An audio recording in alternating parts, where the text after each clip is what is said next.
Dragons and beasts, trumpets and seals, a mysterious Babylon and a glorious New Jerusalem. Welcome to the Book of Revelation. Far from being just an ancient doomsday prediction, this final book of the Bible offers profound hope and a cosmic perspective on our world today.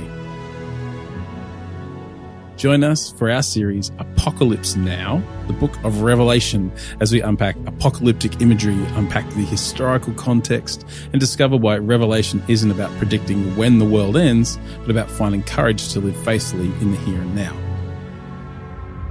Through this series, we'll see how the often misunderstood book reveals God's ultimate victory over evil and extends an invitation to find our place in His great story. The apocalypse isn't just coming, it's already unfolding, and it's better news than you might think.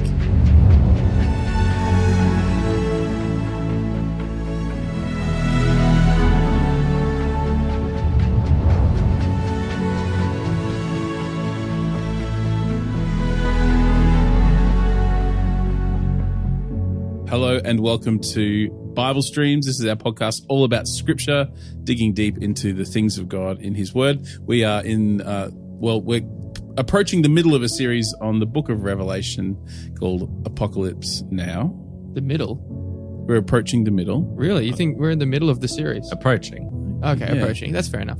That rude interjection was by one of my co-hosts, Sorry. Alex. Welcome, Alex. Hi, everybody. And Christopher, thank you for defending my honor. You're welcome. Thank you. I just thought we had quite a lot left to go, that's all. We do. We're approaching the middle. I think we're approaching a quarter. Okay. Oh, no, I think we're beyond a quarter. Okay, fine. A third.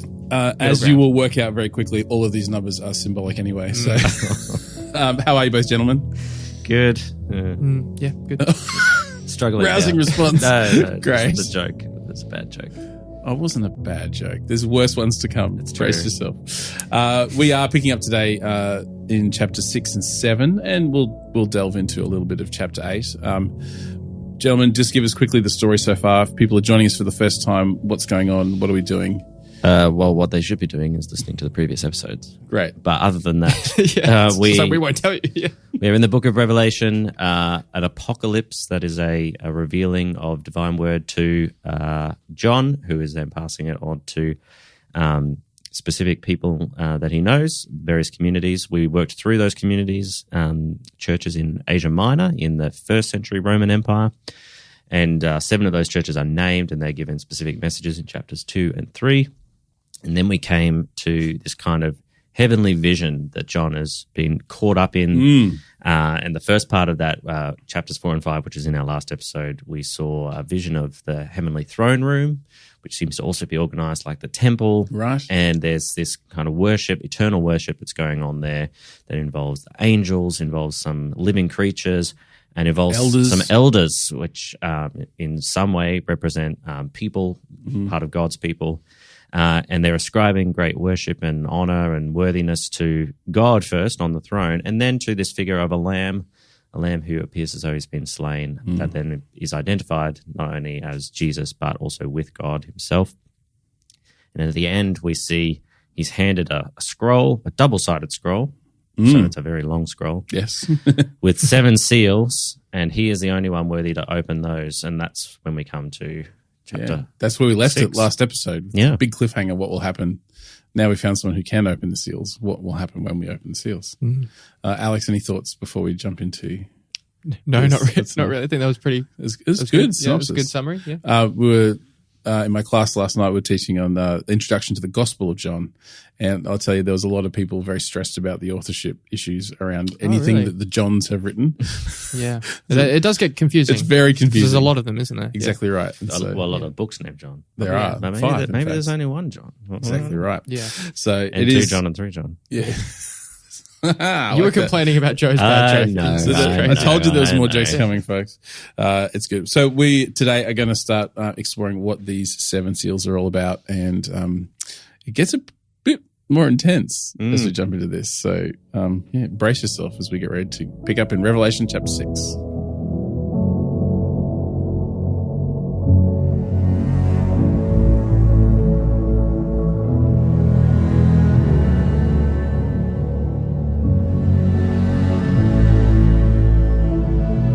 Okay. Revelation chapter 6. We're going to look at the first 4 seals altogether. Alex, lead us away. Chapter 6, verse 1. I watched as the Lamb opened the first of the 7 seals. Then I heard one of the 4 living creatures say in a voice like thunder, "Come." I looked, and there before me was a white horse. Its rider held a bow, and he was given a crown, and he rode out as a conqueror bent on conquest. When the Lamb opened the 2nd seal, I heard the 2nd living creature say, "Come." Then another horse came out, a fiery red one. Its rider was given power to take peace from the earth and to make people kill each other. To him was given a large sword. When the Lamb opened the 3rd seal, I heard the 3rd living creature say, "Come." I looked, and there before me was a black horse. Its rider was holding a pair of scales in his hand. Then I heard what sounded like a voice among the 4 living creatures saying, 2 pounds of wheat for a day's wages, and 6 pounds of barley for a day's wages, and do not damage the oil and the wine. When the Lamb opened the 4th seal, I heard the voice of the 4th living creature say, "Come." I looked, and there before me was a pale horse. Its rider was named Death, and Hades was following close behind him. They were given power over 1/4 of the earth to kill by sword, famine, and plague, and by the wild beasts of the earth. Some good stuff. Yes. So what's commonly known as the 4 Horsemen of the apocalypse. Or, pretty prominent in media. Yes. Yeah. Everyone's heard of the 4 horsemen. Persons. Yeah. I don't know if it's just say it that way. 4 horse persons. Yeah, horse people. I think horse people are different to horse persons. But yeah, so these are the seals. No seal joke? No seal joke. We've used it. But there's a lot of conjecture about what's going on here. So we're going to kind of look at this in a few different ways. We'll talk about what it could be. We can kind of like explain it, but then we'll look at the different views of Revelation. Unpack the symbolism, and then we can work out sort of the interpretive. So we start with a white horse. Can I just, have we talked about what a seal is at all yet? Yeah. We have? Okay, cool. Yeah. All right, continue, white horse. Sorry. But if you want to summarize, so a seal is a patch or a mark or something that is on top of a letter or a scroll to kind of demonstrate its authority and its integrity. So it's usually wax. A wax seal that's been melted, and then an imprint from a ring or from a chop or from whatever, a stamp of some sort. Yeah. And if the seal is broken, it means it's been it could have been tampered with. Could have been tampered with. So if you know that it's not broken, that means what it is inside is still secret, and generally the person who has authority to open it is the one it's addressed to or intended for. Yep. Hence where the we're lamb. Yeah. So the white horse. The white horse with a rider that has the rider has a bow, has a crown, and is coming to conquer. What on earth is that all about? Well, there's lots of options. Right? Really. There are quite a lot. We're going to stumble at the first hurdle. So there's a lot in that imagery, just generally this sense of majesty and strength and power, right? So a white horse, pure, expensive, a sign of wealth and power. A bow, I mean, it's not quite a sword, but still is a symbol of military strength, martial power, and maybe projection, because a bow is a ranged weapon, obviously. So strength. And then the crown, a symbol of authority, kingly authority. We've had the elders already described as wearing crowns. And this link to conquest. It's not clear whether this rider actually does conquering, but that's his intent. Yes. And so the initial first choice we have to make right here is this a picture of Jesus that we're going to see at the other end of Revelation, or is this not? In fact, essentially we have, is this a positive divine figure, or is this a satanic judgment punishment figure? And that's the first decision we have to make as we look at this figure, because it's ambiguous. Yes, although satanic, not necessarily in a sense of evil. No, but working in the judgment. Working in the judgment. In opposition. Role. Yeah. Should we start with one option? Yeah, Well, let's start with, consider for a second if this horse is Jesus. Yes. Well, not the horse, but the horse the rider, the man the on rider. the horse. Yeah. Some arguments for this. Yes. Like you said, appears at the end of Revelation, chapter 19, I think. Yep. Christ on a white horse. Yep. That's a name written on it, tattooed onto his leg. So it's a pretty good intertextual link already that a white horse with someone on it could be Jesus. Conquering, again, could be an image of victory, symbolism with Christ. White is associated with God, Christ, the faithful, the martyrs, like we'll see later as we go through these chapters about the white robes. Wreaths are worn by the victors a lot, although sometimes not as well. And we do get the picture of Christ conquering at the end. He is the ultimate conqueror. So those are I think those are some of the stronger arguments for Christ being the horse. But any others before we look at some of the negatives? Because there's quite a few cons against this as well. Yeah. No, that's enough for me. Go into the cons. Okay. Yeah. Well, you mentioned the bow, Chris. Christ, as we see later in Revelation, has no bow. No, there's no bow. Sword in his mouth. Sword in his mouth. And I think we'll see as we look at some of the other options for this, the bow could be a symbolism for something else as well, which maybe we'll get to that. I think, at least for me personally, this is a really convincing argument against this, is that the Four Horsemen can be taken best as a group. Yes. And it's pretty hard to see how the other three horsemen that follow after this one are at all involved in the Christ-like symbolism. Yeah. And so if you take them as a group, then, as part of the same judgment piece, then that works better as a whole. Yeah, and as we'll probably get into in a moment, particularly as we get to the later horses and riders, is that this is a lot of Old Testament symbolism, and so that's often three horses in the Old Testament version, and so there's a sense that this could be the introductory kind of, this sets the scene that this is about conflict and war and destruction, and so the playing out of what that looks like is kind of mediated by the next three potentially in that picture as well. The other, I suppose, argument against is that in terms of literary structure, because the reference to the rider on the white horse in chapter 19 is so explicitly identified with Christ, you're either forced to argue that then that is meant to be the interpretive key for this one, which was way back earlier, or it's separate because this rider is not given that explicit identity. Correct, and we're still, both in the chapter before this and in chapters preceding, we're still operating with this lamb figure for the Christ person. So that would be another con. And the whole idea of the bow is quite interesting because at that point, that range weaponry wasn't as common for the cultural context of John in the Roman Empire, but it's often used by their enemies. So the Parthians were the most notorious for this, which is... So that brings us to another option, which is... Because also in Parthian culture, white and white horses are also quite a sacred symbol. So there is this idea that rather than referring to a person or even necessarily an angelic spiritual being or reality, this is an association with enemies, but not just enemies, strong, challenging enemies that are a threat to the empire. This idea that things might seem like the Romans are completely in control. You've got the Pax Romana, but actually there's always enemies waiting for their chance to take advantage, and conflict will inevitably arise out of that. Yeah, and so the Parthians out on the far edge of the Roman Empire, I think just before the writing of Revelation, they defeated 2 lots of 30,000 legionaries. Wow. In succession, had a bunch of their eagles taken from them, which was a big insult to Rome. I think Trajan actually finally managed to conquer them because he realized when they run away, they're actually just going to shoot us with their bows and arrows and we'll die when we try and chase them. So he stopped and they beat them. And then after a while, he had to give it back because they couldn't sustain it. So this is a real and present threat that is causing catastrophic loss and death to the people around them. So if John's sitting in this Roman culture, that they're a figure of very intense and not quite, but close to complete destruction. So it's like to be feared, to be worried about, which makes sense of what comes then. Okay, so that's an option that has the white horse symbolize like human conquest or human war as the judgment piece. And that fits nicely with this idea of the Four Horsemen as a group, because as we'll see, some of the other views also on the other horses are like, the famine, the food shortage and violence and illness, stuff like that, all connecting with this human realm. There is kind of a third option then for the white horse, which is more of like back into the spiritual angelic kind of figure.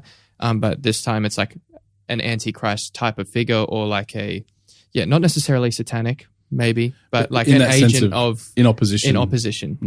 Or even like a parody in a way of the Christ that we see in Revelation 19. And so I think even Beale might be a proponent for this as well. An evil agent or the Antichrist, he conquers violently like the beast. He receives a wreath, much like the horses or horse-like figures, I guess you could say. A little later in chapter 9, they also get wreaths. And it shows like a lot of the stuff about the beast and things like that is how it mimics Christ and through deception. So this parody in a way mimics what we see later. So it could be seen that way. And the bow, kind of then the bow versus the sword. Bow always carried by God's adversaries, whether it be like think back to Gog in Ezekiel and even in their context Apollo and things like that. Yeah, so the link to Apollo is one that can sort of support that view where... So for those who don't know who Apollo is... The sun god in sort of Greco-Roman culture. Actually, I think he's also named Apollo in Roman pantheon. Yeah, he doesn't have a different name. So Helios? no, it's a different one. Different one? Just throwing it out there. So yes, depicted as having a bow, also depicted as driving a chariot of, I think, white horses in his carrying of the sun across the sky.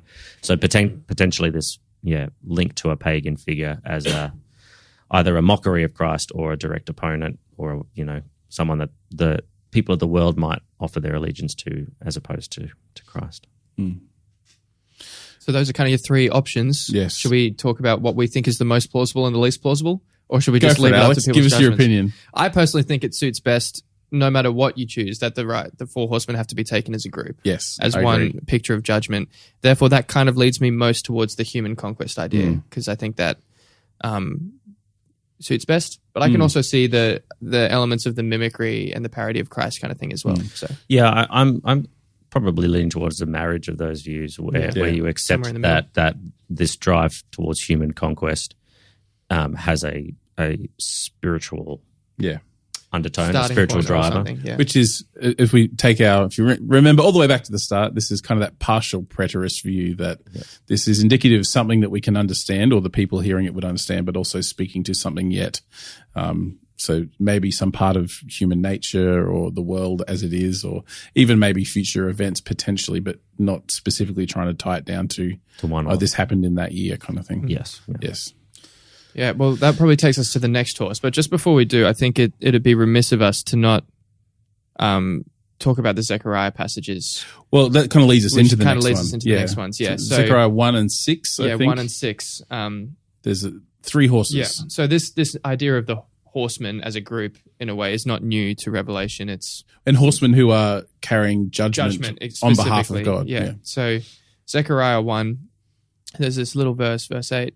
During the night I had a vision, and there before me was a man mounted on a red horse. So this is the next one we're going to talk about. But he was standing among the myrtle trees in a ravine, and behind him were red, brown, and white horses. And then there's another passage in chapter 8 as well. Oh, is it 6? One of them, which similarly talks about these horses of different colors coming forth as a group in judgment. So there's a precedent. There is. It does, it comes up. So when we come to the red horse, it's permitted to take peace from the earth, that people should slay one another, and this one has a sword. So the white one doesn't have a sword, the red one does. Which again helps us distinguish that the white one is probably not Jesus. Yeah. Then. Yeah. So what's going on here? Well, what does red mean? I'll tell you. This color. Tell us, Alex. Well, in the Bible, this color is not abnormal for animals. Like, it's commonly used to describe just livestock and other animals, like a reddy brown kind of thing. And in Zechariah, it doesn't appear that the fiery red color has any special significance. But I think here we can see it's probably linked with the violence and the bloodshed. I think that's a pretty easy link to make. And that kind of helps us out later on in Revelation. Satan, the dragon, is described with the same color, fiery red as well. So we know it's probably not good. Yeah. Yeah. The color of fire. Yeah. Yeah. Great. Interesting. And I may be about to steal Chris's thunder because I heard this spoken about in one of the commentaries I was listening to, that if the first writer is unpacking that conflict and war is coming, then potentially this one is talking about civil war, about people fighting one another because people are now, the place of peace is now becoming disrupted. The sword, they're killing each other. So we're seeing the impact of conflict being played out. And I should also say, in that kind of dispensational and futurist view, this marks the beginning of the Great Tribulation. So we're kind of seeing the tribulation start to play out. So for a dispensational view, these are successive events that happen. And in that kind of futurist, this is a period of time where things are going to go differently for everyone. Bananas. Yeah. Sorry, Chris, you're going to say. Yeah. Yeah, War. I mean, I don't know. I think perhaps the Civil War angle might be a bit overplayed sometimes. It just says men slay each other. It could be friends, it could be just the two opposing sides. But I do agree with this sense that, whereas the first horse is almost talking about the causes or the inspirations for war, this one is more about the enabler, right? The actual taking away of civil discourse and of diplomacy, or removing effectively all the guardrails that society has that prevent conflict, and now it just opens up. is kind of the sense that I get. You mentioned before the Pax Romana, like the Roman peace, and it's that society is not safe for you anymore. The empire is not safe. Everything that, and we'll see it next with economic stuff as well, everything that keeps us supported and keeps you safe and well will not keep you safe from this. Yes. It's all going to fall apart. And that idea of why it's connected to civil war comes from the fact that in some of the views, this is connected back to the Roman civil wars or the Jewish-Roman wars, where essentially they were fighting it was the homeland. an intra-empire war. Yes. Yeah. So that's where some of that comes from. But also could just be talking to, this is the outplaying of it. People now die. When conquest and victory become the kind of the motivating force. Yeah, people die. Yeah. Great, which takes us to then the Black Horse. The Black Horse. So the scales are an interesting one because I think as Westerners, we're always predisposed to see scales as a symbol of justice. And so kind of makes sense, right? Because we've had two other instruments of judgment. But actually reading into the context suggests they might be symbolic of something else. Yes.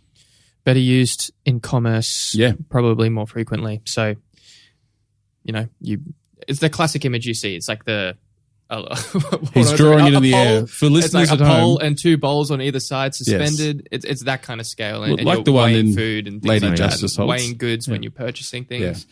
Yeah. We know it's economic because of what an angel somewhere says, which is in my translation, a quart of wheat for a denarius, 3 quarts of barley for a denarius, and do not harm the oil and wine. Instantly, we're thinking food, economic sustainability, like can people eat? And so what they're saying there, for us, we have no idea.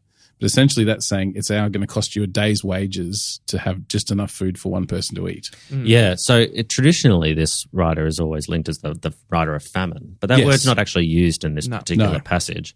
So I think maybe more accurately it's economic deprivation. Yeah. Yeah. Which often comes from war because people can't plant crops. Yeah. Crops are destroyed. Interestingly, the oil and the wine are not touched in this, which, again, when foreign powers would invade, I heard one commentator say it takes a year for the barley crop to grow again, but it takes 17 years for the olive trees to bear fruit again. So they don't destroy the olive trees. You have to be particularly barbaric to destroy the olive trees. It's just the Germans who did that, it turns out. They destroyed them in Rome. It's true. The ancient German tribes, not anyone. A family who are German. Not you. I love you. But yeah, so the economic crisis is you have to spend all of your day's earnings just to feed yourself if you want to eat normally, or if you want to buy the cheap stuff, which is barley, it'll take you a day's wages to feed your family. But that's only a family of 3. And these amounts are the bare minimum. Yeah. Like if you go below them, you're starting to risk malnourishment. Yeah. The figure I read said it's about 8 to 16 times higher than usual, which is quite a broad range, but either way, it is. It's a lot higher than usual. Well, it depends where you are too. Yeah. Yes. And part of this too is that throughout the Roman Empire, you would get a daily dole of grain, usually, if you had a good emperor in power. And so this is now saying we're not even getting anything free. You're actually going to have to spend everything you've got to just survive. Yeah, so you've got nothing for anything else. You've got nothing for clothing, for other things you may need. Yeah, anything like that. So, the other... again, clear deprivations of war or conflict. The other piece of commentary I heard that the reference to the wine and the olives may be making is around also economic inequality that already exists within the empire, but then is worsened by a situation of war. So apparently one of the major reasons, I didn't know this, why Egypt was such a important economic powerhouse for the empire. I knew that it had all the grain, basically, that the empire needed, but I didn't know the reason why they were importing all their grain from Egypt was because they spent all their land growing wine and oil. Because that was what was economically more profitable. So it's not that they couldn't grow their own grain. They'd set up systems where they would just grow vineyards and olive groves, but they didn't have any more space for grain, the necessities of life. So they had to import it all, which meant automatically your system is vulnerable. Because if there's any sort of interruption to that trade, then people start to starve. And then because, as you said, Joe, those vineyards and those olive groves aren't necessarily destroyed in times of war, people who control those can remain profitable and whole while the people suffer because the grain supply is interrupted and now they're in famine.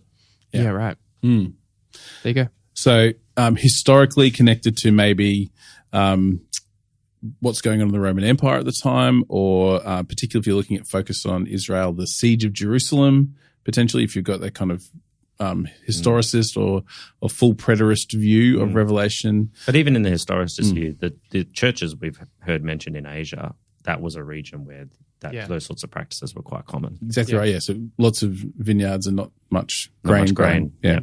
Yeah, it was quite a fertile area for that. But then, if you're looking at the kind of dispensational and futurist views, this is now the kind of the world economy that's controlling who can have what. And so depending on which view you take there. But it's the sense of economic injustice and, famine or at least limited supplies key in that. Yeah. The only thing we didn't mention with that horse is the color, and it's black, and often not good, but usually not. Has some kind of future connections with the sun turning dark and some things like that as well. So a bit ominous is the vibe from the black horse. Yeah. Correct. And the fourth seal is a pale horse. But is it pale? What color, Joe? Tell us about the color of this horse. Well, the Greek word is the word that we get our word chlorine from. Chlorophyll. Or chlorophyll. Anything kind of green. But as I was reading about it, it's actually more the color of like a dead thing. So pale as in like something a corpse. So the color of a corpse on the battlefield is kind of what this is. And so pale's the best description of it. So which is why it's sometimes been linked with illness and plague and sometimes and because it is linked with plague. Correct. Yes, sorry, it is. That one does show up. Because the rider's name is Death, makes sense. And Hades follows him and he's allowed to kill a lot of the world, a quarter of the earth, with pestilence, with famine, with sword, and wild beasts. So he will kill you with a wild cat. Well, those four judgments are, again, an Old Testament referent. We find them in Ezekiel, Jeremiah as well, I think, even in Chronicles as well. But those four often appear in a list together about judgment, whether that's on God's people or his enemies, and here it's used as well. Well, if we're taking these Four Horsemen together as a unit, then that sort of makes sense. So once you've had your sort of desire for conquest that then erupts into violence, that then disrupts your economic system and puts you at risk, then the results are you can die from just about anything. You can either die from the violence itself, you can die from famine because there's no food, you can die from plague because you're not eating enough, or and also there's dead bodies everywhere. Dead bodies carrying disease, or just society is broken down to the extent you can't even protect yourself from wild animals. They're coming in to eat all the dead bodies. True. They'll do that. Is that true? Yeah. Should we Death and Hades, talk connected. about Death and Hades. Yeah. So we've already had mention of them already back in chapter 1. Yeah. And that's when we talk about as the keys of Death and Hades.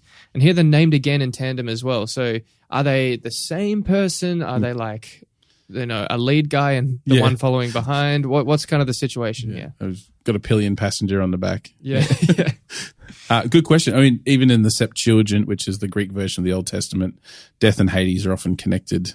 So it's conceptually they're connected. Yeah. Hades being the place where the dead people go awaiting resolution of their eternal destiny. And so, this is kind of final. Like these are the final parts of the judgment. And remember, this is all. The Lamb says, "Come," and so this happens at the instigation of the Lamb. Yeah. So Jesus is saying it's time to actually now sort through and bring history as we know it to some kind of culmination point. And so there's a judging and a searching and a weighing, and so there'll be people who have to then deal with this. And so we're seeing this kind of enacted at this point. And so Death and Hades come together because you're going to die, and you're going to then have to face what we see later on in that sorting and judgment. Yeah. No, I think I agree. I think the Death and Hades is representative of two inseparable parts of the same concept. One being more death. I mean, even in the Old Testament, right? Death is an agent of the Lord, sometimes personified in an angel or some sort of spirit. And then Hades being that, there's the Greek god Hades, but even himself is a personification of that afterlife, place of dwelling for the dead, etc. So, an agent and a place, just conceptually wrapping up sort of the totality of what death is. Yeah, and I think worth also noting that Hades isn't synonymous with hell. No. It's kind of this ancient world's view of what happens after death, but before everything's sorted out. So in Greek mythology, Hades is just where you lived in perpetuity, as far as I'm aware, from memory, until something happens. You either come back or you get kicked out. Well, yeah. Depending on who you are. I think, I mean, this is the thing. It's hard to ascribe one system to, thousands of years of culture, right? But try. But Yes. you're going to do it right now. Yeah. I think the person of Hades as the god, yes, comes to symbolize the underworld or the afterlife in totality. And in there are different places of dwelling. So there's the Elysian Fields. Yep. I nearly said the Pelennor Fields, which is different. That's Lord of the Rings. Loosely based on the Elysian Fields. There's I don't know. There's the Elysian Fields, which is kind of a paradise type. Yes. And then Featured at the start of the first Gladiator film. yes. And then there's I can't remember the name of the sort of hell Valhalla. equivalent. Though that's a different one. So, But then there's also kind of a hell equivalent or Yeah. a place of punishment / just kind of mid being. yeah, fair enough. And so I think if we look at some of those different views too, particularly for one of the strongly held early views in the early church, which was that historicist view, all of this does map very nicely onto the Roman conquest of Jerusalem and Israel. And so all of these things, they saw these things happen. So you can understand why some of the early readers of this kind of thought, yeah, okay, this makes sense. We or our recent ancestors experienced this. We know what you're talking about. So it's very easy to see that pattern here. But then also we get this might be playing forward into what happened in the Roman Empire. So if this is a judgment on the systems of the world, people who want to make sense of that and give it a concrete expression kind of maps Rome back onto that. But then looking forward, it could also be, if you got that futurist view, this is the tribulation rolling itself out and it's coming to this kind of really pointy end where it's all gone. The wheels have completely fallen off and everything's gone poorly. So, I don't know which view this fit. You can tell me what title this is. I'll try. But there's like a common view that I've been reading about is that these unfold in between Christ's first and second coming. That's generally, I think all of them have that. All of them have that. Just when it happens But and just what when it's it talking happens, about. yeah, Yeah. okay. Yes. Yeah.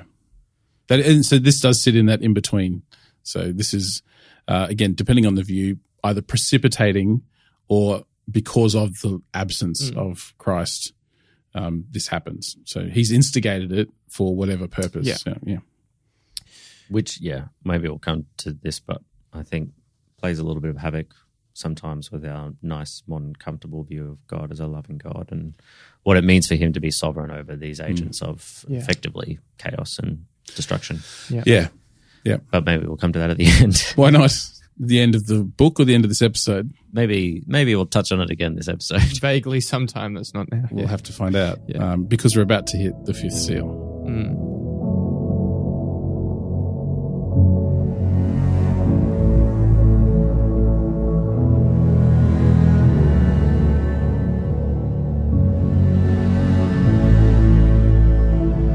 Well, that brings us to the fifth seal. Alex, would you read? Yes, this is verse 9. When he opened the fifth seal, I saw under the altar the souls of those who had been slain because of the word of God and the testimony they had maintained. They called out in a loud voice, "How long, sovereign Lord, holy and true, until you judge the inhabitants of the earth and avenge our blood?" Then each of them was given a white robe, and they were told to wait a little longer until the full number of their fellow servants, their brothers and sisters, were killed just as they had been. Ooh, okay. What on earth is going on here? I think before we just get into that, it'd it's be in fact in heaven. So well played. What in heaven is going on in this place? What's worth looking at, Alex? just first? the overall structure of this chapter, which we didn't really talk about, or this next little section. Yeah. But the seals, there's 7 of them, Yes. are split in a bit of a pattern. Yep. Of a 4 + 2 + 1 Yep. kind of thing. So obviously those first 4 kind of go together, the Yeah. 4 horsemen. These next 2 that we're going to see, 5 and 6, they kind of go together because they talk about some different people, Yep. another specific group of people that we're about to get into, and then we'll get to the last one later. But these Yeah. 2, 5th and 6th, go together. So Okay. just to let you know. Yes. And classic Johannine technique of dualism here. So we're seeing 2 sides of the same thing in the 5th and the 6th seal. I think. But what's happening, Chris, with this fifth seal? Well, this so we're altar with souls and things. well, we're back into altar of souls. That's the altar with souls. yeah. Altar and souls and things. We're back to the throne room, and then we've got the martyrs, effectively. So they're faithful followers of God who've been slain because of the word and because of their testimony. So you could summarize that as for spreading and living the gospel, whether or not they were missionaries or whether they were just members of the church living out their faith. These are people who have been persecuted and died for that, and now they appear before the throne of God. And we've got sort of a courtroom style scene where they are the aggrieved party, effectively the victims, pleading for justice. And so this "how long" phrase echoes Psalm 79 and also some of the prophetic prayers we see in Isaiah, Jeremiah, and Zechariah and minor others. prophets. Yep. This idea of, we have suffered for such a long time in your name because, we've been faithful to you. When will you vindicate us, Lord? And then there's kind of silence, but one commentary I read is this idea that in doing so, if the judge is silent after the argument of the defense or the plaintiff, it kind of symbolizes agreement, but a waiting before the judgment is then handed down. Yeah, again, another Johannine theme, which is witness and testimony, comes up a lot through the writings, whether it's one guy or a bunch of people. So we see, and witness in this legal sense here actually is where we get our word from martyr anyway. Yes. So the Greek word kind of witness and martyr, that our modern understanding of someone dying for their faith is born out of people who would bear witness for their faith and then quite often would die for their faith. Yeah. Interesting that they're told to wait, though. So they do get a bit of a response. They're given a white robe, which we've already talked about what white symbolizes. They're, in my translation said they're told to rest a little longer. Yes. So that's beautiful. So they have to wait because it's not quite finished yet, and there's more who will be killed as witnesses to Jesus and what he's doing. But they're under the altar, which is an interesting position. The altar is a bit important, isn't it? Yeah. Because, we know the original temple and the tabernacles, they kind of had two altars, right? Yes. Like one in the courtyard and then one a bit further in and stuff. Yes. One for incense, one for sacrifices and things like that. The little inside one was for incense and the big outside one was for the blood sacrifices. So this could, in this now new schema, we could either be referring to one of the two altars, or we could be imagining a scene now where there's only one altar, or maybe there's another one that hasn't been talked about. But either way, locating the martyrs at the altar indicates that they have not died in vain, but their deaths are associated with sacrifice, as an altar is associated with sacrifice and with prayer as well. Well, that's the kind of the dual layer here, and it's almost intentionally ambiguous, I think, is that the bronze altar, you would pour the blood on the side, and so it would obviously pool underneath. And so the life that was poured out would pool around the base of the altar. And so these souls are under the altar. But then we see a little bit later on in Revelation that there's at the golden altar, which is the one with incense, it connects that incense with the prayers of the saints. And as these witnesses are crying out, God, it's like a prayer, we do get John really conflating these two things into one and leaving it quite ambiguous as to what's really happening. The third sort of angle that you could take is being beneath something kind of signifies a covering or a protection. So if the altar then is the place of the Lamb's atonement on behalf of his people, it may signify that, again, they haven't died in vain. Yep. They, despite their death, are actually covered by the protection and the atoning work of Jesus there at the altar. Which kind of also then plays forward conceptually into what we'll see in the next chapter, which is those who haven't yet died are being sealed for God. So if these ones who have died are under his covering, they're sealed under the altar. They're like, well, yes, I've got you covered, literally, but we have to look after the other ones yet first, and then we can resolve all of this. So there's a lot of different things going on here. They're given robes of white. They are. So again, we've got purity, and we talk about how they. Is it in this passage or is it a little bit later? I think it might be a little bit later, white being washed in the blood. Yes, that's later. To purify, yeah. But we've already seen the elders in chapters 4 and 5 also wearing robes of white. So there is a sense in which there's now a continuity between those groups of people. And obviously Jesus wearing white in the first chapter as well, so there's a connection the whole way through. Yep. And then this idea of waiting. There's more, that there is actually still a fulfillment of, death in this case, is an interesting one. Again, I think one that we sometimes struggle with, but echoes, I mean, even way back in the first part of the Old Testament, where the people of God can't fully occupy the promised land until generations later because, there's some sense of the work of God needing to be completed first. In that case, it's the sin of the Canaanites needs to reach its full measure, which is a bit depressing. But yeah, I mean, let's talk about that. I mean, why do we need to wait for a certain number of dead to reach the full number? Well, that can be construed in two ways. So one of them is like a literal number. We're waiting for, well, some people would say 144,000. Well, which is the question posed in the next chapter. And so we're thinking about a literal number of martyrs that need to be finished, killed, that word, until God's vindication can then take place and it all wraps up. Some extra biblical sources seem to corroborate this idea. But there's also another way to look at it. What's the other way, Alex? The other way is that it's more of kind of what you alluded to earlier, Chris, like the faithful need to finish their work. Like something needs to be, not a literal number, needs to be achieved before. And this like throws back to what we read about with Sardis as well earlier. Their works are not complete, but their works chapter 2 and 3. Are brought to completion through repentance and holding fast to the word of God, the faithful testimony and witness by the word. And so just like the martyrs already under the altar were faithful in their witness to the point of death, it's kind of the same way. The work is not finished yet. We're waiting until, So it's not a specific number, but the work the sense of completeness. There are certain conditions that need to be met before in God's plan he will act. And the specifics of what they are not disclosed to us, but within God's sovereign knowledge. So I agree. Yes. I concur. So, yes. Well, but I mean, as we're going to see, like the judgment of the world and the people who will stand for God and maybe then killed because of that, or those who reject God and are judged because of that, that's not complete yet. We're at 5 of 7 of these particular stages, and there's still 14 more to come after this.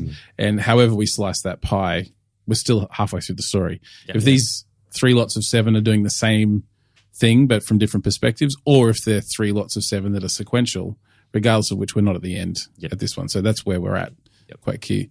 If you look at this in the different perspectives, the historicist view would have probably seen this as the Christian persecutions in the 300s AD under Diocletian, just before Constantine came in and changed the rules and Christians weren't persecuted anymore. So it could be seen that way for those people who hold that view. The preterist view maybe sits with the killing off of the faithful Jewish people in Masada as the Romans conquered them in AD 70 and beyond. The futurist view and the dispensational view is this is the people who are killed during the tribulation because they stand up for God. And then that idealist view is anyone who's ever been martyred throughout the history of the church, or even before, anyone who's faithful to God. So you can see how all of these views are now starting to diverge about how they apply this to our lived experience in history. So some are saying, yes, been and gone and done. Some are saying yet to come. Some are saying, well, maybe this sits in between all of these things. Well, that takes us to the 6th seal, unless anyone has anything you want to say on the 5th one. Nope. All right, I'm going to read from verse 12. I watched as he opened the 6th seal. There was a great earthquake.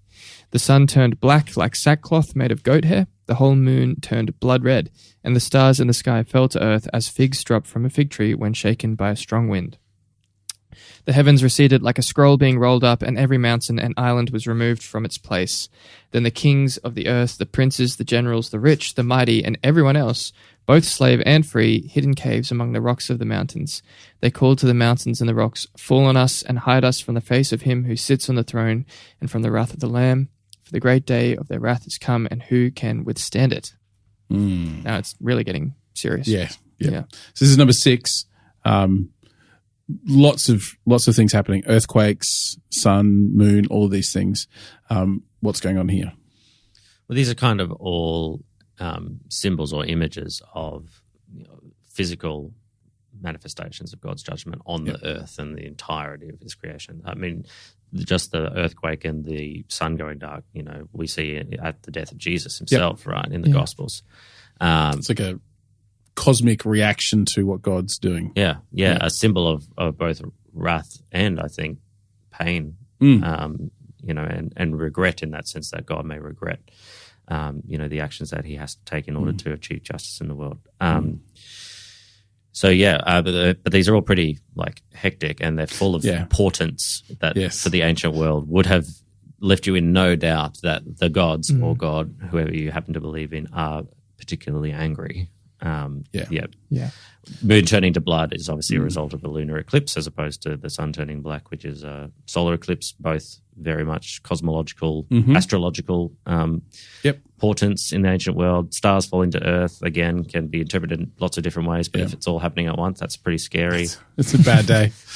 The sky rolling back like a scroll. I mean, I really don't know quite how I tend to understand what that even looks like, but yes, exactly right. I think maybe that's the point. Maybe that is the point. Once upon a time, when I was deep in my dispensational wanderings, there was a whole conversation about string theory and how the universe is actually kind of composed in a quantum sense, and so this idea of strings rolling, and it's really quite a stretch. What I heard that makes a little bit more sense contextually is that, as we had talked about before, this scroll is written on front and back, and particularly on longer scrolls, you had to roll it up as you unrolled it at the bottom, because you had to. You only had a window that you could hold it open, so your arms aren't long enough to have the whole thing open and hold it. So as the story is progressing, it's being rolled away. You're rolling away, so the top of the scroll gets rolled up, and so this sense that completion is coming because it's being rolled up and finished off. And so, and I think that's. I have this some reason it's reminding me that there's something about this in Isaiah as well. Yep, Isaiah 34. There you go. All the stars in the sky will be dissolved, and the heavens rolled up like a scroll. All the starry host will fall like withered leaves from the vine, like shriveled figs from a tree. So it's pretty much like word for word almost in there. Yeah. So it's not necessarily saying this is the end of the physical universe, although it could be, in terms of God's shutting it down in order to redeem it.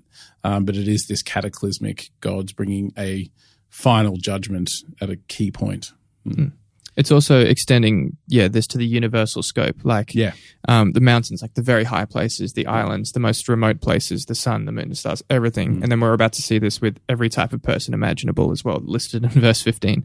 But exactly showing God's universal sovereignty and scope over first all creation, like the natural world, and then over humanity and people as well, where we're about to get this big list of everyone. Kings, princes, generals, rich and mighty, and then also the slaves and the free men.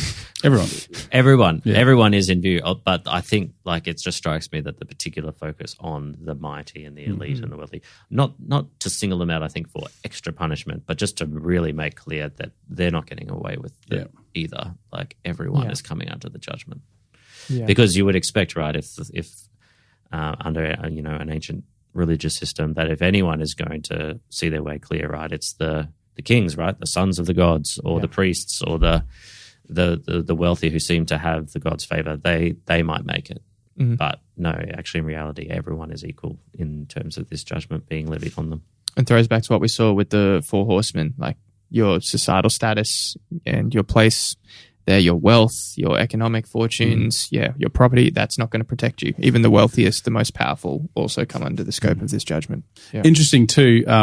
I didn't connect this in a commentary, but just having been, again, reading through all these Roman histories, Vesuvius erupts in 79 AD, so very near the time of this writing, if this is a late, late 80s, early 90s. And Pliny the Younger's record of what happened at Vesuvius was the sky going dark, the mountain falling, everything shifting, the rich and the poor all together being trapped. And so, not only is it pulling on the Old Testament imagery, which we see, but this is a lived experience of people quite nearby that they remembered what happened and how people died. And so this is a very poignant picture of the world seems to be ending. For them, the world ended. This is everything they could see. The sky's gone, it's dark, it's impacting everyone around. So quite a loaded picture to give people. Well, and then it's also picking up this interesting thing about the people shouting out, let the mountains hide us, fall on us. Which is another Old Testament image. But and particularly hide us from the face of him who sits in. So hide us from the face of God. And so yes, this pulls on instantly we're thinking Moses, show me your face, Lord. And then He gets the backside, but it's like, and there's this sense that seeing God's face is whoa, and doesn't really happen. Like, and even at the end of Revelation, when his face is unveiled, like even the skies and the heavens like flee. So this idea that obviously people want to see the face of God, but there's also this sense that it's just that paradox that can't quite. But these ones don't. No, these guys I don't. don't say you want to see the face of God, because if you do, it means death. Right. Yeah. These guys definitely don't. But it's this moment of Hosea realization, moment I guess. Yeah. So this comes up in Hosea, where we hear, I think it's Hosea 10, isn't it? Where the same thing happens. The rulers are like, fall on us and hide us to the mountains because of the judgment of God coming. They want to be covered like the souls under the altar are covered by the altar. It's like, we want to be protected too, but they've missed their opportunity to be protected. We're waiting for this moment later that we get in Revelation where they can people can dwell in the New Jerusalem and with God and see his face made righteous by the blood of the Lamb. So that day's coming, but at this point, they're not too keen on it. Well, yeah. And the interesting thing to note is that at this point, even these people who are suffering God's wrath, so they're not members of the faithful, are by now actually identifying Christ as the one from, the one who is in charge of all of this. Like, it's the wrath of the Lamb that they want to be hidden from. Yeah. Which for me just instantly brings up Philippians 2 that Paul writes about, that one day every knee will bow and tongue confess. So this is the tongues confessing now, whether they do it volitionally or kind of, now we see it, we have to actually recognize it. So. Good stuff. Well, not for them. Not good stuff at all. Which brings us, that's the end of the sixth seal. Yeah, not the seventh though. No, but we get, it shifts at this point and we go to chapter 7, which changes his gear quite significantly. So first, why do we not just go straight to the seventh seal? Right? Why? I don't know. Why? Oh, okay. Well, I'll answer it if no one else is going to. Why? Why? Okay, well, it's just common literary technique thing. We're creating a bit of suspense here. Yeah. The seventh we're going to see, and when we get to it, it's probably not even what we're really expecting. Not when at we all. Get to the seventh seal. So obviously we've gone through all 6. It's just getting worse and worse and worse. And then now we're expecting the big 7th one. And we don't get, instead we get an interlude. And then when we get to the 7th, we'll see it's completely different to what we're expecting. So we're creating a sense of suspense and, waiting. What's going to happen? Back to the old authorship conversation again, this suggests it's still part of the same kind of writing place that the gospel comes from, because the same techniques. Build a story up, throw in a detail late, change the end of the story. Everyone's like, what's going on? So get this constant building of dramatic irony and suspense. That's right. So what happens? Let's do the first half of chapter 7. Chapter 7. Would you like me to read? How far? Why not? Should we go through all the numbers? Yeah, go one. Yeah, I'd like you to read That's going all to be of fun. them. I'm going to have to read that over and over. Everyone ready? After this, I saw 4 angels standing at the 4 corners of the earth, holding back the 4 winds of the earth to prevent... That's a lot of earth, all in the one sentence. To prevent any wind from blowing on the land or on the sea or on any tree. Then I saw another angel coming up from the east, having the seal of the living God. He called out in a loud voice to the 4 angels who had been given power to harm the land and the sea. Do not harm the land or the sea or the trees until we put a seal on the foreheads of the servants of our God. Then I heard the number of those who were sealed, 144,000 from all the tribes of Israel. Here we go. From the tribe of Judah, 12,000 were sealed. From the tribe of Reuben, 12,000. From the tribe of Gad, 12,000. From the tribe of Asher, 12,000. From the from the tribe of Naphtali, 12,000. From the tribe of Manasseh, 12,000. From the tribe of Simeon, 12,000. From the tribe of Levi, 12,000. From the tribe of Issachar, 12,000. From the tribe of Zebulun, 12,000. From the tribe of Joseph, 12,000. And from the tribe of Benjamin, 12,000. And that makes 144,000. Yeah. Why did you skip Dan? Oh, let's talk about that. Well, before we jump into that, that's a little bit later on. Just a little teaser there. Just a little teaser. Yes, so we get 4 angels, 4 corners of the earth, 4 winds. There's no wind allowed to blow on the earth. Is that just ancient weirdness, or like what's going on? Well, 4 angels, 4 corners of the earth, 4 winds. This is an Old Testament thing we see a lot as well. So the 4 winds can mean like all winds. Yep. Which is often the case in, I think, Ezekiel, Daniel. All the cardinal points of the compass. But we're talking like north, south, east, west cardinal points. Because there's also like an alternative 4 corners of the earth, which is like the northwest, northeast, southwest, southeast. Because they're in between. Yeah, the in between. So the 4 corners of the earth kind of wins. And some people, interpreters I read, claim that those winds from the corners are more destructive. There you go. Therefore equated with judgment. I don't know if it really makes a difference, but that's what it is. In Zechariah as well, the 4 chariots drawn by the 4 different colored horses are identified as the 4 winds too. Yeah. So that kind of ties in. Mm-hmm. And then same in Daniel 7, the 4 winds bring about the 4 beasts. So the angels given power to harm in verse 2, are they the same angels that are holding back the wind? Is the implication that the winds, yes, bring destruction, and that these angels have those in their power and they're currently holding them back? Is that what we're... That is one view of that, yeah. Yep. I think so, yeah. Yeah. And so if the... Unless it's the 4 riders from Or the the 4 horsemen. Well, so yeah. this is what I say. So if Yeah. the chariots in the Old Testament are identified with the winds, then are these 4 angels also the 4 horsemen? That is a great question. And they could quite possibly be that. So are we looking then at potentially a presentation of, again, destruction being, wreaked in creation? Now we're looking at it from a naturalistic perspective, whereas before we were looking at a humanistic, conflict-driven perspective. Yes. Perhaps. So one of the main interpretive kind of perspectives on chapter 7 is that this is like an interlude in between the 6th and the 7th seal, and not a temporal interlude, but a narrative interlude. So this is telling the same story from a different perspective, like you said, Chris. And so we kind of have rewound back to the start of chapter 6 from a different view. So this is the tribulation, the judgment, the bad things happening leading up to God doing something with these particular people, in order that what we heard from the saints under the altar, that is fulfilled so that he can move forward. Mm-hmm. So this is like a little parentheses in the middle of the story. Yeah. Maybe this is what's going on later on at the start of chapter 8 when it's a bit quiet for a while. Yeah. No, spoilers. So sorry. I've got a joke for that already. Yes. So in all of that, the other thing I was going to say was it's not unusual too that we see God empowering an angel to come and enact judgment. So we see this often, but for me, the most striking is in the first Passover in Exodus, where an angel is sent from the Lord to kill all the firstborn. So this is another Old Testament precedent. We're saying that angels are the agents and the ones who carry out justice or judgment or God's purposes that are maybe not what we want, but what he needs to happen. Yeah, and that parallel with the Passover ties in quite nicely with what the angel then does in this little section here.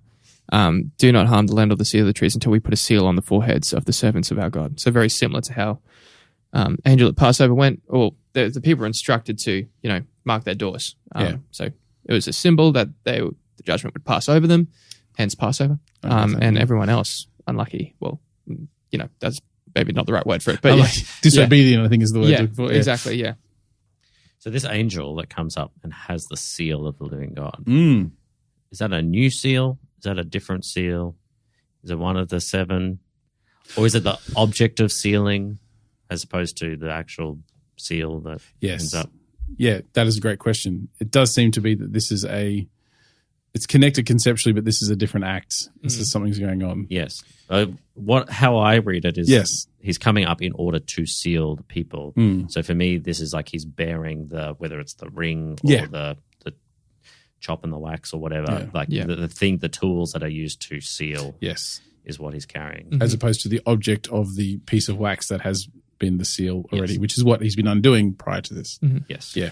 Well, this definitely recalls, as well as Passover, a scene in Ezekiel. I just need any excuse to talk about Ezekiel, but Ezekiel 9, very, very similar passage where these men of judgment, angelic figures, visit Jerusalem.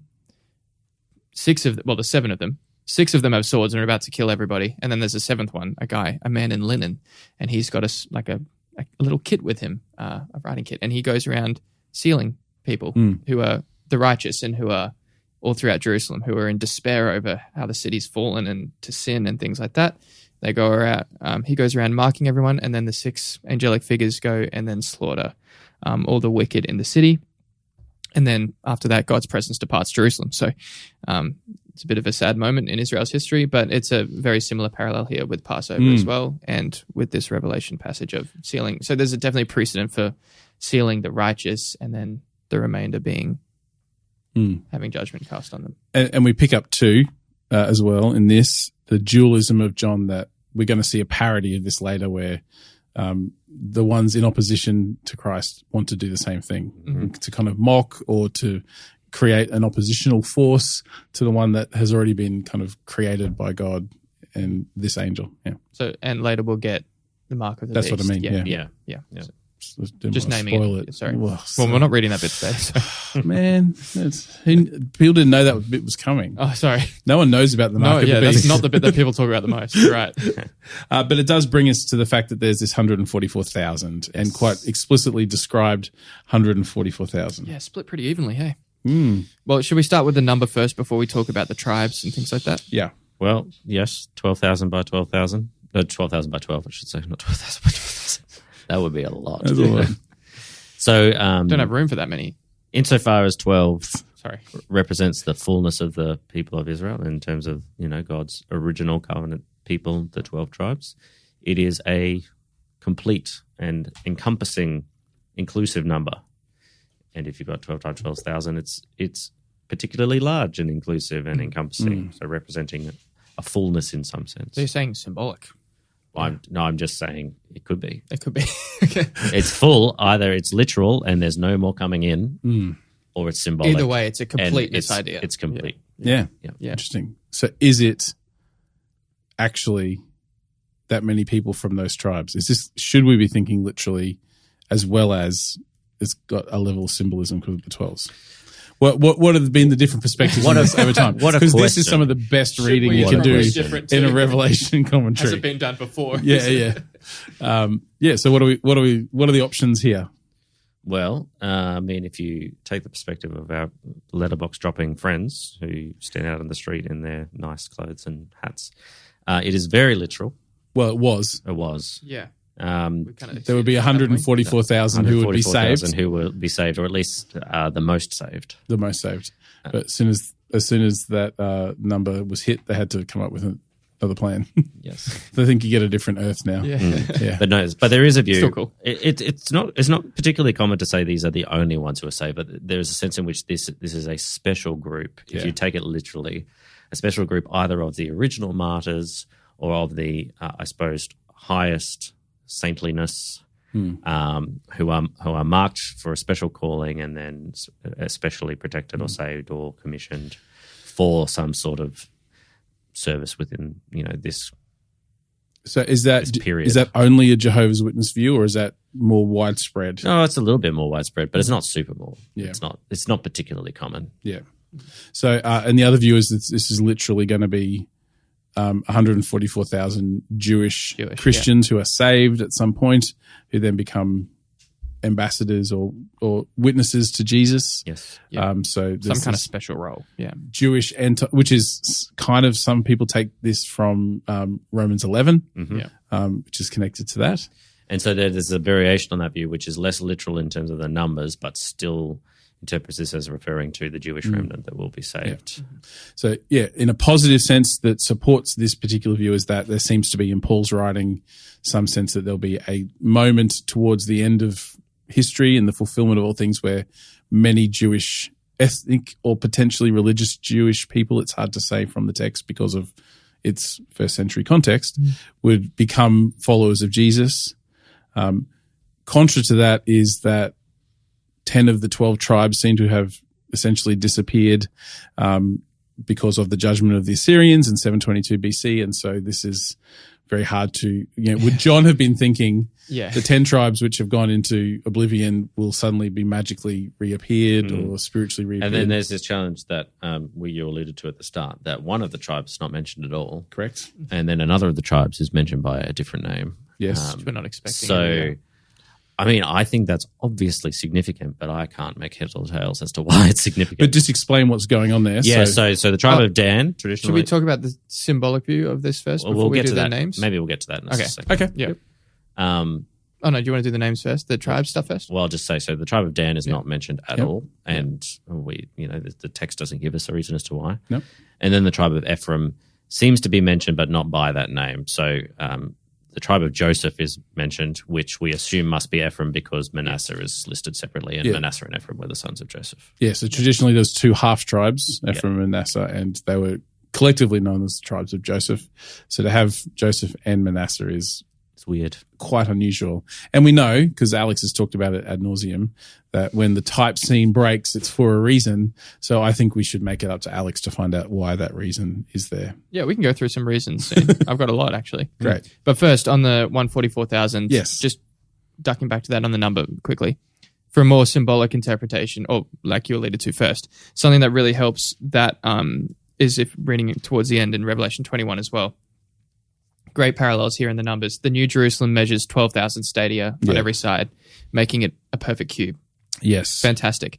All of the gates of the city are named after the tribes, for the tribes. 12 gates, 12 for the 12 tribes.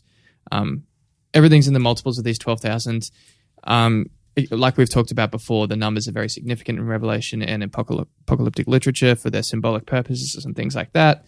And I think that connection with the New Jerusalem at the end really helps see this in a more universal, making a point about completeness light rather than a specific number. Yeah, and so hopefully your Bible doesn't translate that 12,000 stadia into, 200 and something 2,000 kilometers or something like that, because it actually breaks the symbolism, it breaks which the symbolism. John, I think, is quite intentional. But if you want a reference for it, that would make it about 6,500 times bigger than New York City. Yeah, so it's a cube. Absolutely massive, and it's a perfect cube. So it's, in our human minds, completely not possible. Well, how can you have a cubic the city? gravitational field of the Earth will be destroyed. And so we have to take that part as being symbolic of something perfect, which we talk about that from the Holy of Holies? Should we? Yeah. Well, okay. I think we did. I thought we covered that, yeah. And we'll definitely cover it again when we get there. Yeah. I'm just trying to find the part where it talks about the walls around that Jerusalem, which are much smaller. I think they're 144 feet high or something like that, which is not a big enough wall for that size city. Same with Ezekiel's temple, where but arguably the height dimension is arguably big enough to keep an ordinary sized person out. Yes, but it's probably sufficient. It'll look weird. It's like, why would you build such a big city in such a small wall? It's like, honestly, and it sounds like it's going to be, well, all the artist rendering of this is always a smooth golden cube, which makes the Earth look like it should just tip upside down because of the weight of it. So I don't know how anyone's going to get into the smooth edges of the golden cube anyway. Yeah. There's probably little windows. I don't know, not in those pictures. So we do get the idea that there is a symbolic connection here. Yeah. Because, well, now let's talk about the theories about why some tribes are mentioned or not, because then we'll connect this to what happens next after that. So. All right. So, well, obviously through the Old Testament, you a lot of times get lists of the 12 tribes, and they often differ in the Old Testament at least. But there are some at least common patterns. Levi sometimes doesn't get a mention because they have no tribal territory. Yeah, so usually in the conquest exactly. lists, yeah. So, like, these lists can be for censuses, for battle conquest stuff, for land and territory. Like, there's a lot of different scenarios where these lists pop up, and so they sometimes differ based on their context. We mentioned Joseph, which is going to be one of the problem ones in this list.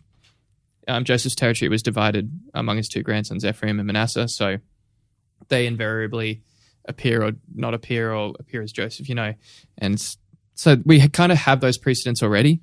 But even with that, the Revelation list is weird because Dan is not there, which is, like you alluded to before, Chris, we really don't actually have a good idea why. But some translations attempt to fix this, which I don't think is a good idea, by simply replacing Manasseh with Dan. Oh, really? Yeah. So, and therefore the list suddenly conforms to the usual list of Israel's sons, and problem solved. Just a straight substitution. I don't think that's a majority view of the early papyrus. Some propose that Ephraim was so sinful that the tribe was omitted. But again, this is not a very helpful explanation because Manasseh is also rebuked for their sin. Dan is omitted, or the name of Ephraim? Ephraim was so sinful that the tribe was omitted, but Manasseh was also rebuked for this. I mean, look, 10 of them got carried off into oblivion, exile. Yeah, exactly.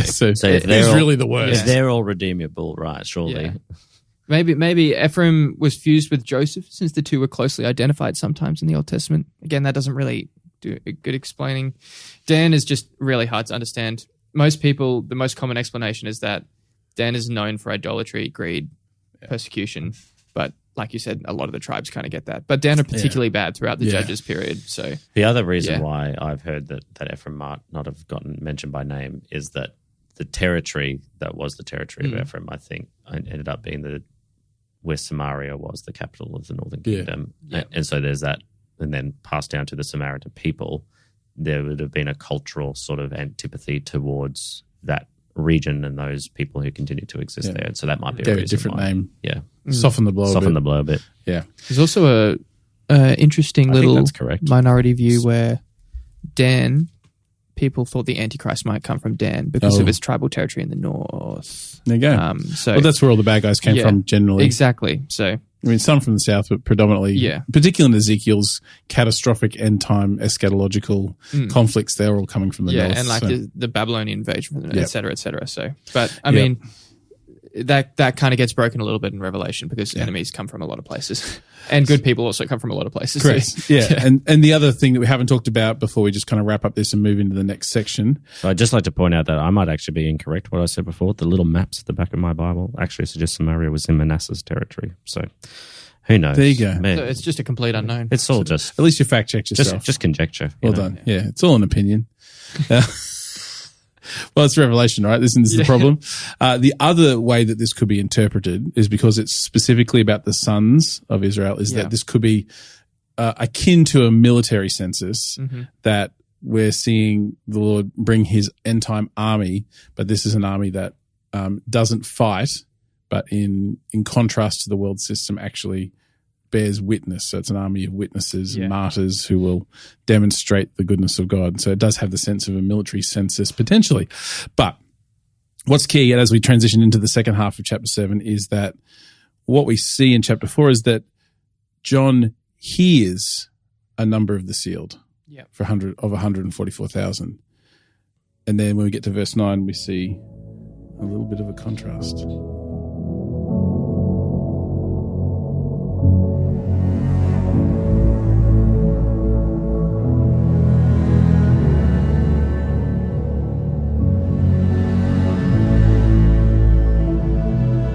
Alex, pick us up from chapter 7, verse 9. After this I looked, and there before me... Sorry, emphasis. After this I looked. Oh. And there before me was a great multitude that no one could count, from every nation, tribe, people, and language, standing before the throne and before the Lamb. They were wearing white robes and were holding palm branches in their hands, and they cried out in a loud voice, "Salvation belongs to our God who sits on the throne and to the Lamb." All the angels were standing around the throne and around the elders and the four living creatures. They fell down on their faces before the throne and worshipped God, saying, "Amen. Praise and glory and wisdom and thanks and honor and power and strength be to our God forever and ever. Amen." I don't use commas. Amen. Amen. Do you want me to keep going? Yeah. Then one of the elders asked me, "These in white robes, who are they and where did they come from?" And I answered, "Sir, you know, why are you asking me?" And he said, "These are they who have come out of the great tribulation. They have washed their robes and made them white in the blood of the Lamb. Therefore, they are before the throne of God and serve him day and night in his temple, and he who sits on the throne will shelter them with his presence. Never again will they hunger, never again will they thirst. The sun will not beat down on them, nor any scorching heat, for the Lamb at the center of the throne will be their shepherd. He will lead them to springs of living water, and God will wipe away every tear from their eyes." Amen. Well, you picked it up, Alex. I did. So John heard... I'm going to put it down. John heard 144,000, but when he looks, he sees a multitude, which is not the first time this has happened. No. So previously with the lion and the lamb kind of situation, we get a hearing and then a looking contrast. But it helps us see that although these two things seem to be a paradox, they're actually just two different perspectives on the same entity in a way. Which essentially gives us an interpretive key to understand the 144,000, right? Yeah. Yes, because these people are from every nation, tribe, people, language. So multi-ethnic rather than mono-ethnic. Mono-ethnic, multi-tribal. Wow, that suddenly helps us sort out our uncountable rather than just 144,000. So, I mean, I wouldn't want to have to count 144,000 people. Well, someone did in the first bit. Exactly right. Well, I heard them counting it, which I don't know if you've ever listened to Friday night radio in Victoria when they do the reading of the lists of the AFL teams about who's playing this weekend. It's just this long list of names and it goes on forever. And when I was working as a radio journalist, we'd sometimes take program from Victoria on a Friday evening, and it was torture. Do you think that John had to sit through? I don't know. Maybe 44,000 names. Maybe, or at least discounting 1, 2, 3. Okay, Reuben, 1, 2. It's a lot. I like to think it was a bit more efficient, and that some sort of angelic bureaucrats came out with the golden clipboards, the totals of each, or the subtotals. It just said we've checked. There's 12,000 supercomputers or something. But we know it's a multitude. So yeah, okay. So we want to see this 144,000 as the same group as this multitude from every nation, tribe, language, people. I think it depends on your view, but I think, that's why I said want. Yeah. So if we take the pattern that we've already had established to us, which is something is said, and when it's observed, it's different, but those things are connected. So we wouldn't ever imagine that the Lion of Judah is not the Lamb who was slain, and then both not Jesus. So we have this 144,000 sealed Jewish sons, and this multitude that is multi-ethnic, racial, gender, generational, and connected together. It's the same. It's the same construct. And this group too, as we're about to get into, are dressed in white. Correct. This time they have palm branches too, but they're using those to worship before the throne of God and the Lamb. So we are, I think, potentially being invited to also associate them with not just the martyrs from chapter 6, but also the elders and the heavenly worship from chapters 4 and 5. And there is actually one view that this, in that moment, from the hearing to the looking, we're jumping forward from those before the tribulation, the judgment, the final fulfillment of God's plans, to now those who are afterwards, which we will see again in chapter 20 and 21. So this is reminiscent of the triumphal entry because of the palm branches. The triumphant king is coming in. They're wearing the triumphant clothes because now they've been marked with the life-giving blood of this. So this potentially could be, in fact, a little interlude that tells the whole story again from the witness's point of view. So I think there's also a really nice tie-in with throwing all the way back, if we're looking at the broad narrative of Scripture, to Abraham, and your descendants will be from every nation. Correct. Will be more numerous than the stars and the sand on the beach and things like that. And now we've got like that kind of Jewish Israelite picture there, and married into this, like you said, multi-ethnic, all those descriptors, that universal picture kind of marries it in really nicely at the bookends of Scripture in a way. Yeah, and I think if you have been following us for a while, and we spent a lot of time in Genesis, I think that Genesis 12 moment is the programmatic kind of definition of the scope of Scripture, that there will be a time when every nation is blessed because of God's choosing of people to represent his name in the earth. Yeah. Should we talk a little bit more about those palm branches quickly? I know you alluded to it there, but just another level of this is also in their current societal context in the Greco-Roman world. We've talked a bit about palms, or maybe we haven't. We talked about wreaths and stuff. Similar kind of thing. Palms, symbol of victory. Victorious athletes get given palm branches. They hold them in their right hand specifically. I don't know why. Victors in war get it. Some emperors got them. No. Okay. After the Maccabean victory over the Syrians, worshippers held palm branches when offering thanks to God. And then obviously crowds with palms greeted Jesus, crying Hosanna. We know that one as well.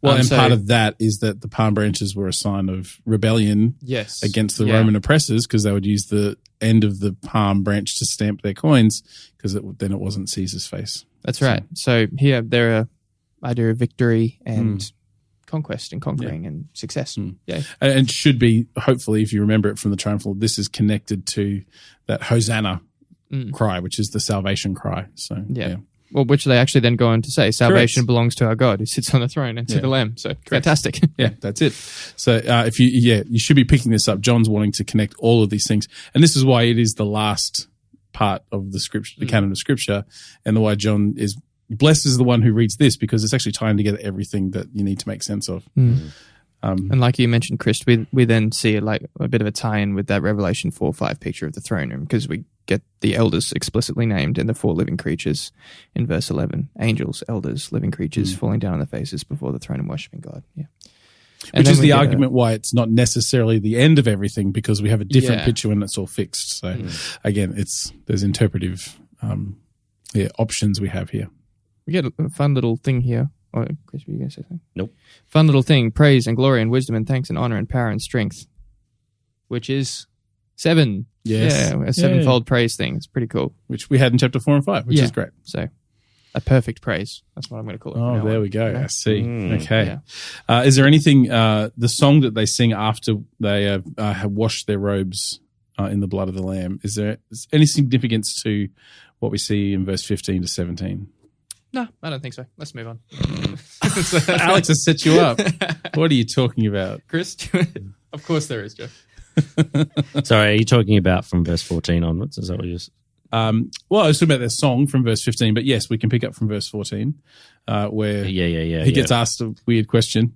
Yeah, so one of the elders asks John, who are these guys? Which I'm apparently a part of, or maybe not.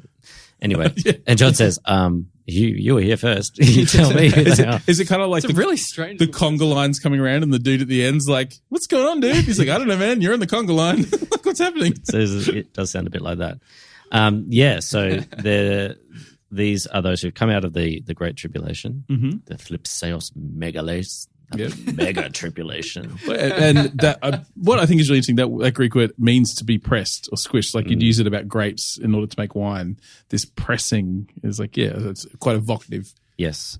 So that wash their robes, made them white in the blood of the Lamb. They are before the throne of God, serving him. They're covered by his tent.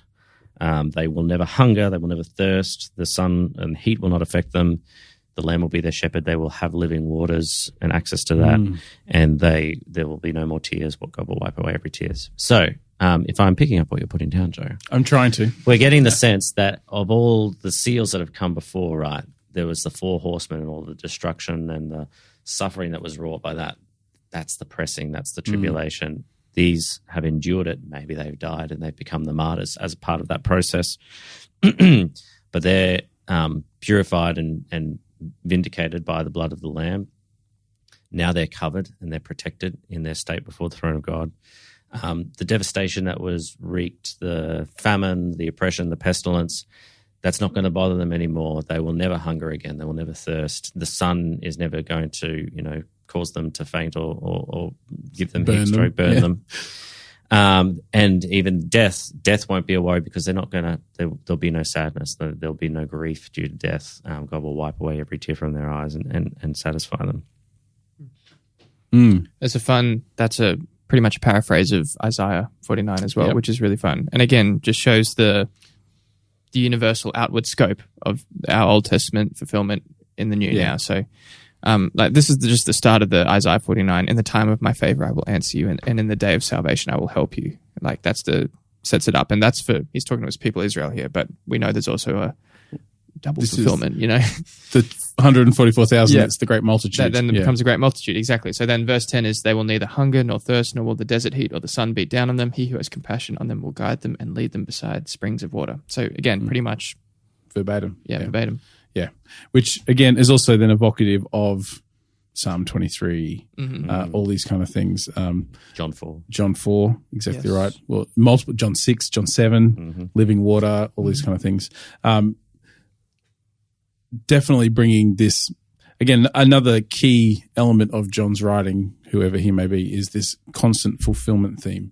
So Jesus, or what Jesus's plans are enacting, are fulfilling what God has always promised. And so we get this great worship song that is proclaiming what's been fulfilled, which does connect us to chapters 20 and 21 when we get there, with the fulfilled and culminated new heaven and new earth. So yes, interesting that the Lamb is the shepherd.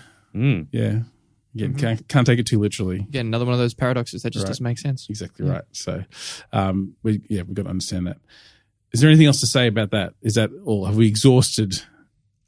I mean, never, but that's probably sufficient. I don't want to say now. I've exhausted scripture. That's you've used it all up, Alex. I've solved it. Yeah. The devil did it. Yeah. That's probably a good spot to end.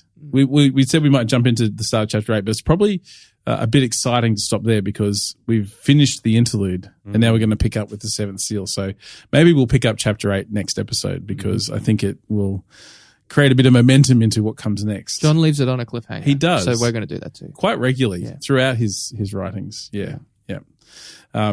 anything else to say to wrap this up, or are we done? Is that all we need to do? Well, do we need to kind of summarize then, particularly on the different views, what we're looking at? I mean, it sounds as though where we have come to is these are all different sides. You can't even say different sides of the same coin because there's more than two, right? Yeah. Like they're multiple facets of the same jewel, the same picture. Yeah. Which at its core, no matter how you apply it historically or literally or whatever, is that in times of trial and great suffering, which are inevitable, God is weeding, God is pruning, but also preserving and safeguarding and bringing his people into a place where ultimately they are with him forever and eternally. Is that a decent summary? I think it is, because no matter which way you slice, when it happens, in what order it happens, that is the ultimate outcome. Yep. Yeah. And I think really then should be the Christian hope we have, that regardless of our current context, this is what will happen one day. Yeah, that's right. So it should be encouraging and energizing, and yeah. So there's obviously the different views that we've spoken about, which sees these as potentially different groups of people happening either right at the start of the early church or in those early centuries. Some saying across the entire church age. Some saying it's not going to happen to the future, and this sort of great tribulation that's mentioned is a discrete period sometime in the future. 7 years. Those people will be saved in that time, or something like that. Yeah. But whichever way you want to go, it should be a message of hope for the believer. Correct. Yeah, the victory sits with the Lamb, and he ultimately will vindicate all those who are with him. And so not to get too comfortable in the world, right? Correct. Not to diss it or let it go or lose all hope for it, but to sit in that space where you recognize that things should be tough. We should expect them to be tough because we are witnesses of Christ, and we will be pressed because of that. But ultimately those things will not have a hold over us. Yeah, I think part of the encouragement in it too that John very clearly paints, and will in the next kind of iterations of these sevens, is that the people who are part of this multitude potentially are the ones who are currently in the world. And so these external agents of judgment or evil, as we see them later on, not necessarily these horsemen as evil, but like we get the beast and the antichrist and all these kind of things coming up. They're all external agents of evil, and the people in the middle are the ones who are kind of being pulled to and fro. And so we don't run away from the world and reject it, because that's where the people who are going to be drawn into this multitude actually are currently. And so it is that tension that John loves to create, this dualism. We want to be people of the ones above, not of the world, but the world is where the people need to know what it looks like to be part of the people who are in the kingdom. So yeah, challenging but good. Yeah, I agree. Only thing I'd say is it's not going to sound very pastoral of me, but you got to pick a side kind of thing. You know, there's a lot of big dichotomies here, and like the hope in the midst of that is that yes, you will encounter persecution and struggle and these kind of things in the world, but you can't just sit on the fence. It's either one or the other. So, but you will hear, because a multitude of witnesses are being sent. Yeah, exactly. Yeah. That missional sending that is again throughout John's writings is really prevalent. Yeah. Well, there you go. Okay, so who knows what's going to happen next time? I do. I've read it. You could read ahead. But how does it all fit together? We'll continue to explore trumpets and bowls and all of the above. Should I bring my trumpet next time? You could. Yeah, and I could play it every musical time. accompaniment. But that might actually enact it. But is it already happened? I didn't know you played the trumpet. Yeah, that's when I first met Alex. Was in the Kids Holiday Club band. He and his mate Lockie played the trumpet, and I was the band leader. Yeah, that's like I didn't. Did you know that Ewan McGregor played the French horn? I did not. Quite well. I think it's the French horn. No, he didn't tell me when we were having dinner. No, he doesn't pull it out at all. In Star Wars. No. There's a meme that is a video of him as a 16 or 17-year-old doing a recital, and everyone's like, "Oh my goodness, that's Ewan McGregor." There you go. Anyway, like the Ryan Gosling dancing video. Yeah. There you go. Just threw that in there. I've got videos of Alex as a 14-year-old playing trumpet, so we could, when he's famous, we can do the same thing. That's true. Yeah, it's going to happen. Yeah. That's exciting. Exciting. If you have videos of Alex as a 14-year-old playing the trumpet, or of yourself playing any other kind of instrument, and if you're a celebrity or not, that would be interesting. Send it to us. at podcasts@riverlifechurch.org.au, or you can tag us on social media with your French horn playing video clips. Or, Hashtag French horn fail. A hashtag Alex plays the trumpet. Yeah, that's fine. You can also submit questions about Revelation. Yep. If you want. You could do that at Bible Streams on Facebook and Instagram. You can find us there. And our email. And I said that already. Yep. That's where they can send the videos. You can put questions there too. Yep. You can send questions, comments, brickbats and bouquets. All of the above. And if you are blessed to attend this church, you can also speak to us in person. We'd love to. We're not just faceless men behind a microphone. No, exactly right. Joe and I at least have faces. Yeah. Yeah. Alex, we're not sure about. I'm happy to be faceless. It's okay. Thank you so much for joining us. There's lots to go, but that's a third. Well, more than a third of the book done. I'm only going to accept a third. That's a third. You need to do maths again. Thank you for joining us. We'll be back next time with chapter 8 and beyond of Revelation.